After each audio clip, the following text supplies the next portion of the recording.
Hi, Healthista readers. I'm here to answer some of your questions. And one of the first that I've got is, what is ketosis? So what is ketosis? Well, your body normally runs on a combination of fat and sugar. And when you run down your sugar supplies, either because you have been exercising very heavily, or because you've been fasting, or because you've been on a really low carb diet, then your body switches over into fat burning mode. And the way it does that is by mobilizing your fat stores and turning them into these things called ketone bodies. And your body is quite happy, and as is your brain, to use those as fuel. And so over time, these ketone bodies rise and you go into a state known as ketosis.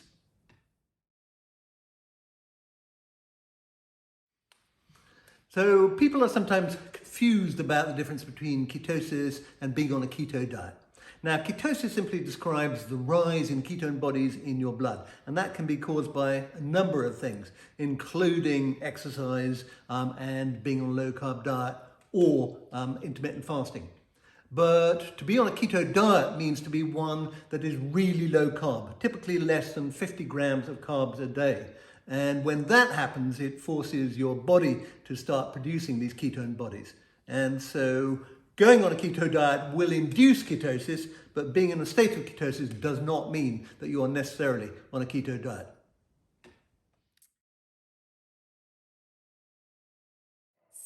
People do ask me about whether I recommend keto diets, and I think it very much depends. The keto diet has been around for over 100 years and was originally used to treat people with epilepsy and continues to be used for that to this day. It also seems to be very effective for helping people who have type 2 diabetes manage their condition. For many people, it is a great way to lose weight initially, but it is something that people struggle to do long term. So what I suggest is, if you are or if you do have type 2 diabetes or epilepsy, then you might very well consider it, though you ought to talk to your doctor. But if you're going to do a keto diet, do it sort of short term. Some people can stick to it longer term, but certainly there are lots of benefits to short-term keto, including rapid weight loss and improvements in blood pressure and blood sugar levels. And there are lots of different forms of keto diet as well, so it's important to go on the right one.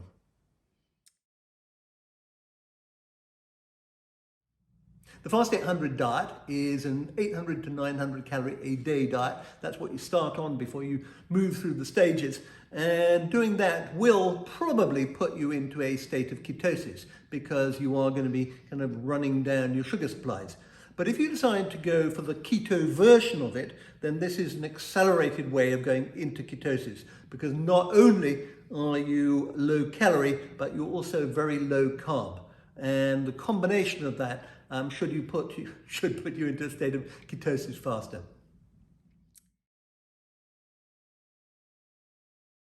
Flipping the metabolic switch simply means moving from one type of fuel to another. So it is moving from mainly burning sugar to mainly burning fat, and vice versa.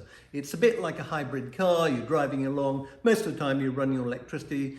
As the electricity supply begins to run down, you flip over into burning petrol. And then once you've topped up the battery again, you flip back into electric mode. And our bodies do that all the time, and indeed most animals do that as well, because most animals have to exist or historically have had to exist in periods of feast and famine. So they've had to have this ability to flip the metabolic switch to survive through the tough times. After all, your fat stores are there mainly as a source of energy, available when there's not a lot of other food around.